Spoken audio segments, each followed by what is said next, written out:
The rarer something is, the more value it has. This is why you want to put yourself into an environment where you're not seen all the time, where everyone doesn't necessarily know your name. Just because where you go gives you value doesn't mean you have to go where you always go. So when I was 21, there was a club called The Buzz, yeah, and everyone went to The Buzz. Everyone hanged out there because it was an 18 and over club, and you would hang out with girls and they'd be like, let's go to The Buzz, it's so freaking great, it's gonna be great, we're gonna look so hot. And I didn't really get much play there until I started hanging out and dating older women.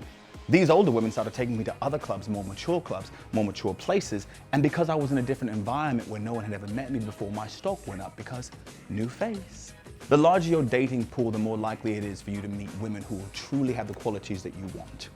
Now, if you're gonna deal in game in this society, I suggest that you don't have too much of a social media presence. If you do, keep it simple.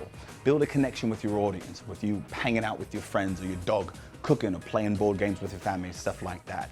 Just not a whole ton of women, because other women are gonna see that and it's gonna lower your social credit. Well, he's just a player, and then girls are gonna see that and you're not gonna get the connection you want. In that vein, let's talk about online dating. In the year 1727, a woman named Helen put what is possibly the first personal ad in the Manchester Weekly Journal. Apparently, she wanted to meet a very nice gentleman. Well, society being what it was, the city mayor committed her to an asylum for a month, and things remained basically the same for quite a while. You would marry your childhood sweetheart or the child of your father's business partner.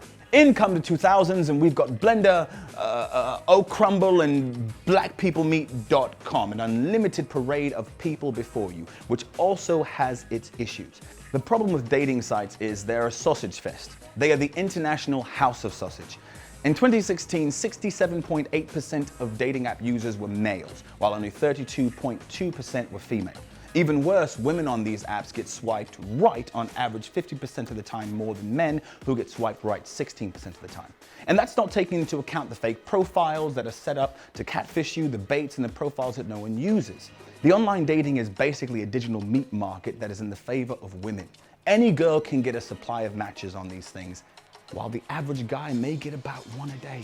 Now, it's one thing when you're in public and you can do a rough assessment of your competition. It's completely different when that hot girl you waved at or swiped right on the dating app also has 3 dozen other guys swiping and messaging her today alone.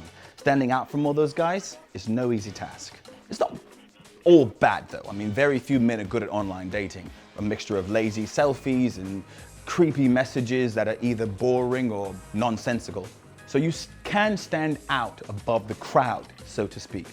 Learning how to message a girl in a way that ignites her attention, ignites her energies and that intimacy with a decent photograph. Seriously, online dating is almost the same as social media.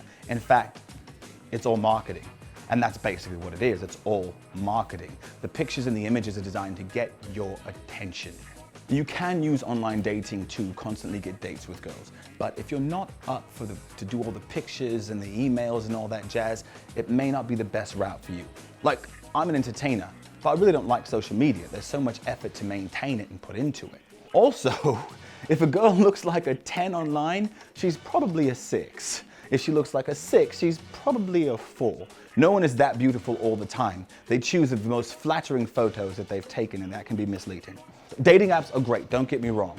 They're a great way to get experience in dating, a great way to get experience with messaging a woman online, but you've still got to learn to approach her in person.